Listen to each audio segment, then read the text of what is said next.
Did you know that in the year 2020 and 21, UK hosted about 600,000 international students across different universities? Namaste and hello everyone. My name is Shivika and I'm the founder CEO of AVIKA Limited. I help students, international students, navigate life within the UK. In today's video, we'll be talking about how to apply to UK universities from an international student point of view. It may seem like a very challenging process, but if you break it down step by step, it becomes very easy and very smooth. And thanks to the UK government, now we have a central platform to do it all in one go. So let's go for it. Step number 1, register yourself with UCAS Hub. UCAS, or the Universities and Colleges Admission System, is basically the central platform where you apply to different universities for various courses. Keep in mind that now you're only allowed to apply to up to 5 universities and there's an application cost. If you apply to one university with one choice, you may be charged a fee of £22.50, and if you apply to various universities up to 5, more than one, you're charged a fee of £27. Now, when you do register with UCAS Hub in the first step, all you will need are your personal details, your grades from your previous university or your high school if you're applying for an undergraduate program. You will need a personal statement, letter of references, employment history if you've worked before, and any other important documents that you would like to attach with your application. A personal statement talks about you, your experience, your skills, your accomplishments, your academic background, why it is that you want to study in the UK, why it is that you want to study that particular course, and why it is that you've chosen those particular universities that you want to study with.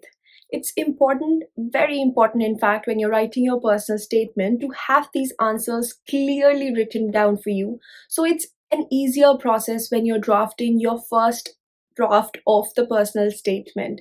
So this is a very, very top tip that I can give you when you do apply and start writing your personal statement for your student application. If we talk about letter of references, these usually come from a former professor or a former employer.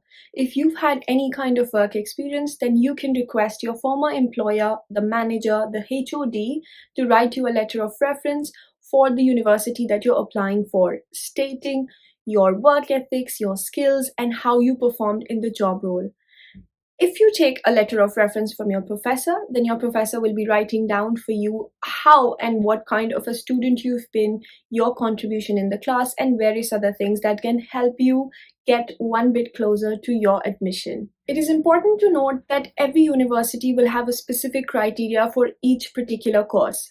So if there is one course, then there will be a different set of criteria for that particular course in that particular university as compared to a university someplace else.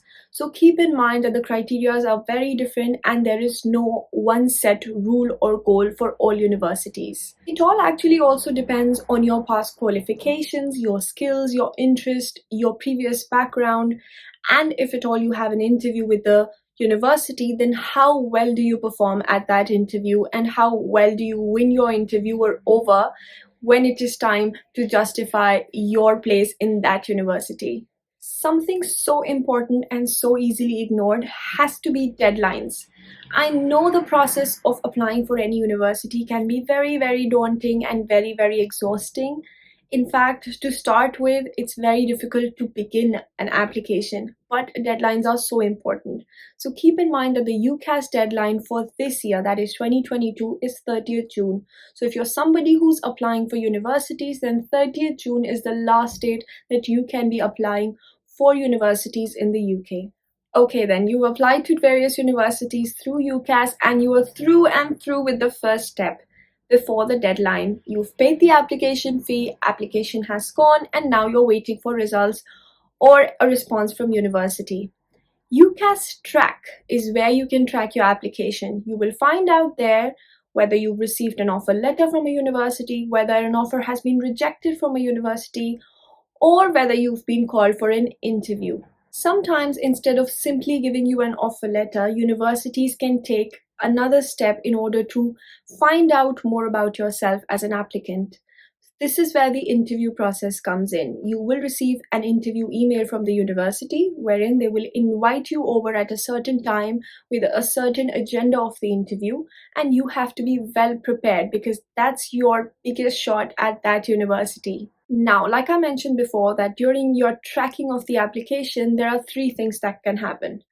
Number one is that you can get a conditional offer. A conditional offer is basically where the university doesn't directly give you a place in their class, but they give you a condition. For example, give us the results for so and so document, or provide us your English language test results, or maybe there will be an interview, that is the condition being offered. So that's an offer letter that is conditional. The second response that can come from a university is an unconditional letter, which is who you've gotten an admission in the university. An unconditional letter basically justifies that you are now successfully admitted to the university, and in order to make the process official, you have to pay a certain amount of the fee and the works. So conditional and unconditional. Now, the third thing that can happen to your application is a rejection, which can happen due to various reasons depending on your different circumstances. Could be because you do not fulfill the criteria or the eligibility, or could be because of a certain reason that the university will definitely mention to you. Don't be disheartened if you do receive a rejection. It always happens, and that is why you're given the choice to apply to up to 5 universities. Make sure you make the maximum use of that offer. Well, you now have an unconditional letter, and it's time to apply and finish off with the paperwork with your dream university. I hope you found this video useful, and if there are any other questions that you have about applying as a student to a UK university, then please do mention in the comments whatever questions and doubts you have, and I will cover them in the next video definitely. Take care of yourself, and hope you found this useful. Bye.